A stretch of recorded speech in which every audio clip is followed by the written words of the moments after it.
Was just some of the heated highlights from today's hearing. Former CIA boss Mike Morrell on the hot seat on Benghazi. Let's bring in one of the lawmakers that was sitting in on today's hearing, who had his own questions for Morrell. Florida Republican Tom Rooney sits on the House Intelligence Committee. Congressman, thank you for joining us. Thank you. What's your reaction to the testimonies that we saw today? You know, it's more of the same.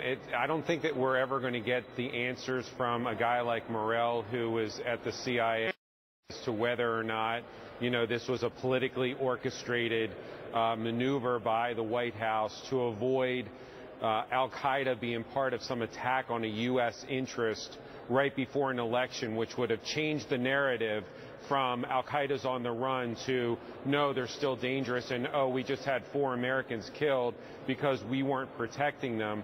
I don't know that Mike Morrell really, as you heard from those sound bites before from our chairman asking him, did you coordinate with the White House? I don't know that we'll ever be able to prove or disprove whether or not that's true, but it's clear to me from all the emails that we've read and from all the documents that politics was at play at every level, from the State Department to the White House, with regard to how is this going to look and what's it going to mean.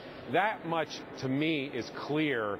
And, you know, it's going to be up to the American people, probably in the next election with whoever the nominee is on the Democratic side, as to whether or not they're going to buy into that and believe that that's the way that we should act across the globe moving forward. Well, with that being said, Congressman, you know, he did rewrite the talking points. He's made that very clear. He also said, quote, nobody deliberately misled Congress.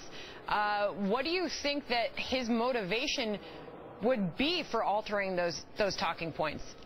I don't know. And I mean, it was speculative, and he kept saying he didn't remember on a lot of the key questions that we had, but he very well may have coordinated, but he denied it under oath that he had any coordination with the White House. And, you know, in that situation, we have to take him at his word. But regardless of what Mike Morrell's, my point, was trying to do with making those talking points as vanilla as possible at the end, because they didn't start out that way. When it went through the ringer of the State Department and the White House, it came back very, very scaled back and scaled down. And that wasn't the point that the committee asked for the talking points in the first place. We were trying to get on the same page as the intelligence community as to what happened so we could attack this together. But when the White House got their hands on it and the State Department, it became a, whoa, we can't have members of Congress going out there and spouting off about something that happened in Benghazi that we don't want, that doesn't fit within our narrative.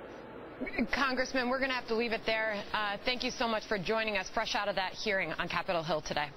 Thank you. Certainly the search for answers.